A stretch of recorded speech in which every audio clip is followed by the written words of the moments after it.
This episode is brought to you by John Blake Sales Breakthrough Solutions, helping you to at least double the amount of leads that you get that convert into paying clients. Welcome to the Master Dealmaker's Secrets podcast. And now, here's sales growth strategist, John Blake.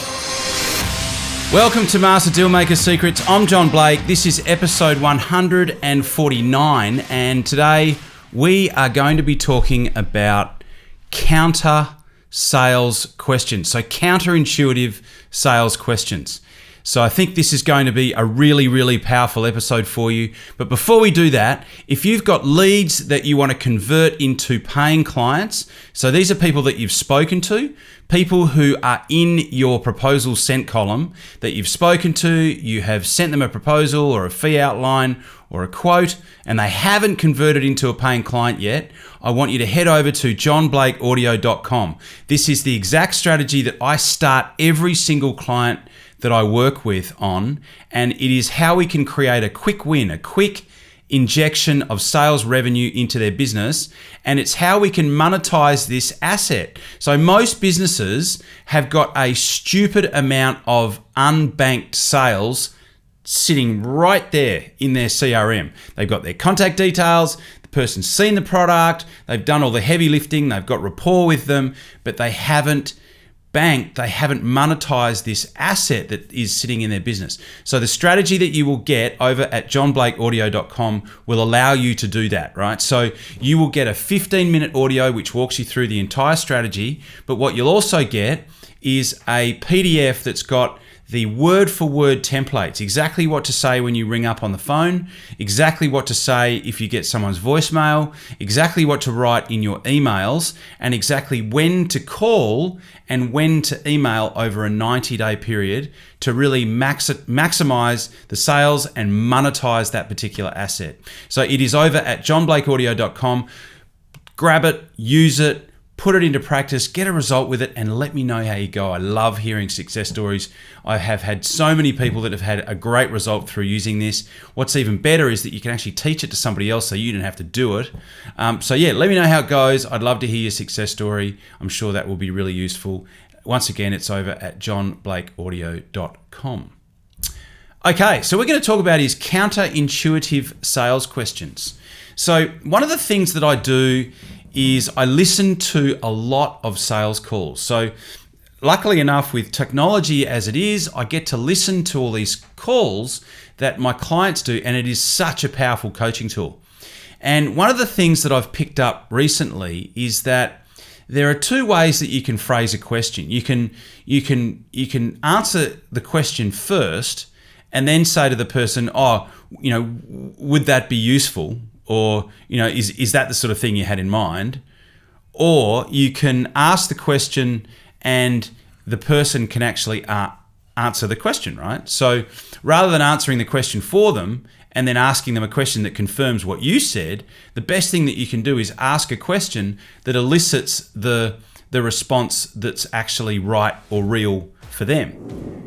A lot of people who listen to the podcast want to know what we do over at Master Dealmaker Secrets. And effectively what we do is we work with sales professionals and business owners all over the world who are seeing massive increases in their top line sales revenue. So we help business owners and sales professionals to effectively focus on the three key drivers to growing sales revenue in your business. The first one is controlling the message that you send out into the marketplace so that potential clients see and hear and read what you do as an opportunity as opposed to your competitors. The second thing that we do is we help you to create a direct path to the 20% of your ideal clients that will deliver 80% of the revenue. So everyone knows the 80-20 rule. We help you to develop a direct path to the 20% of the people that are going to give you 80% of your sales revenue in your business. And the third thing that we allow you to do, that we create a process for, is for you to be able to double the amount of leads that you get that convert into paying clients. So if this is of interest, we do have an application-only process to become involved in this particular program.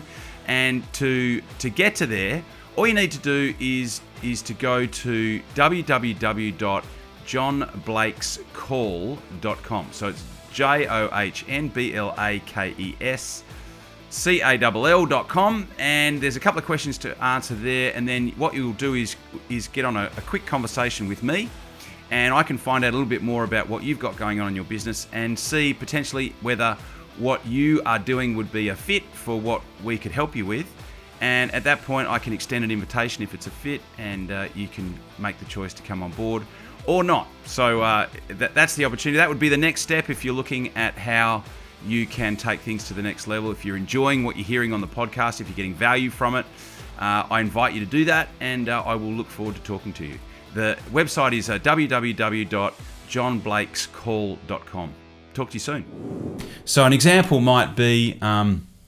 So if you were selling a financial product, you could say, is financial freedom important to you? Right?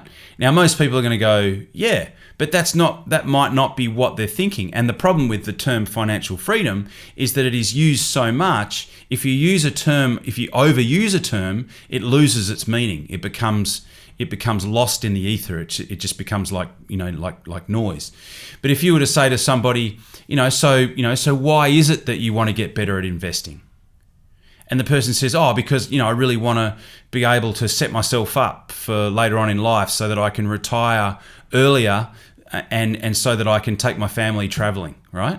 So that is so much more a powerful response than answering your version of what you think that they should want, and then asking them a question just to get a simple yes, right? So that's one way of asking questions. And like I said, the former is way less powerful than the latter, right? So asking a question, having the person express what's on their mind is a lot better than you expressing what's on your mind and then simply asking the person that you're talking to a question to get a yes to confirm what it is that you said. But there's another type of question that I have encountered, which I have found to be really, really powerful. And I'm going to give you 3 different examples of it. So it's called counterintuitive sales questioning. And so there's a book that I read about this recently by a guy called Jim Camp, which is called Going for No. And it's a really powerful book, but I wanted to give you a couple of different examples of it, right? So the first one is scaling. So anyone who's been in sales for longer than 5 minutes, understands this whole concept of scaling. So scaling is, so on a scale of 1 to 10, 1 being, really not interested at all, and 10 being I'm really, really, good to go and let's get this done. Where would you place yourself? And traditionally, if the person that you were talking to said, I'm a 6 or a 7, traditionally what you were encouraged to do was to say, well, what would it take you to get you to a 9 or a 10, right? That was what scaling was. But recently, I heard a counterintuitive way to put that, and I believe it's a lot more powerful because. So effectively, you would phrase the question this way. You would say, so on a scale of 1 to 10, 1 being this is the worst conversation that you've ever had and you want to get off the call straight away, and 10 being I'm good to go, this sounds amazing, get me signed up right now, where would you place yourself? And if the person, regardless of what the person says, they might say a 7, they might say an 8, they're probably going to say a 7 or a 6, or a 6 or a 7 is probably what they're going to say. Regardless of what number that they give you, you say, why didn't you say a 1 or a 2? Right? Why didn't you say a 1 or a 2? Now, it's so counterintuitive because now the person has to continue to tell you what they like about what you're talking about. So rather than saying, what would it take to get you to a 9 or a 10, you're saying, well, why didn't you say a 1 or a 2? And now they're telling you all the reasons why they think what you're selling or what you're talking about is a really good idea. So that's one example. The second example comes from a client that I am working with, where typically it's a consumer product. It's like a home improvement product, and typically what happens is that the customer will go for between 2 and 3 quotes. And this particular example, my client was presenting the proposal that she put together to the client, and the client was sitting there with another piece of paper that they had gotten from a competitor. And so the girl the lady that I was coaching was presenting the proposal in the way that we had trained her to do, which is great. But the customer kept looking at this other quote that was on the table. And so my client, instead of ignoring it, because clearly it was in the space, because it kept drawing her attention, she said, "What's stopping you going with that quote?" Right, which is such a counterintuitive thing to say. What's stopping you going in that with that quote? If you keep looking at it, why don't you go with that quote? And she turned around and she said, "Oh, because I like your product better. I like your product better." So straight away, that's come out of her mouth rather than the alternative, which might be, "Oh, our products are better than that." In which case you can be easily doubted by the person that you're talking to. Instead of saying that, she said, "Oh, well, what's stopping you going with that other quote?" And she said, "Oh, I like your product better." Bingo. She ended up, getting that particular order on the spot. So that's the second example. The third example is if you've done any of my training, we talk about expressing the three biggest problems that your particular product solves. And so so typically the way that we would ask this is we would say, okay, so the three biggest problems. So I'll give you mine, right? So the three biggest problems that clients come to me with that I can solve is, the first one is they aren't converting as many of the leads that they are paying for, or the inquiries that they're getting. They're not converting as many of those into paying clients as what they could be, and it's meaning that their average cost of sale is a lot higher than what it needs to be, and they're spending a lot more on marketing than what they need to be spending. The second problem that clients come to me with that I can help them solve is that they know they have a list of dream clients that they want to get in front of, but they don't have a strategy to get in front of those dream clients other than cold calling and cold emailing, and their normal marketing and referral process isn't bringing those clients to them. So they have no dream client attraction or conversion strategy. And the third problem that clients come to me with that I can help them solve is that they aren't articulating the value that they provide into the market in a way that their potential clients are seeing what they do as an opportunity as opposed to their competitors. So I would list those three problems, and then one way of doing that is that I would say, so out of those three, which ones resonate the most with you, right? So that's one way of saying it. But if to use counterintuitive sales questioning, I would list those three problems, and then I would say, so I get the feeling that you're going to tell me that none of those apply in your world. And again, you're saying something that's counterintuitive that then prompts the person to then turn around and say, "Oh, no, they're definitely problems that we have." So it's a very different way of doing it, because it's unexpected. They're not expecting us to phrase questions in that way, and it'll stand out, and it will make it will create a real point of difference in between how people are perceiving you as opposed to your competitors.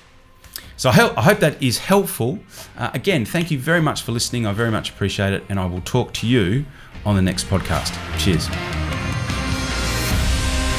You've been listening to Master Dealmaker Secrets with John Blake. Subscribe to get more in-depth strategies and maximize your sales process with new episodes every other week. And double your inquiry to sale conversion with the lead flow you already have. Go to johnblakeaudio.com for his exclusive, free, no fluff audio training and companion PDF guide.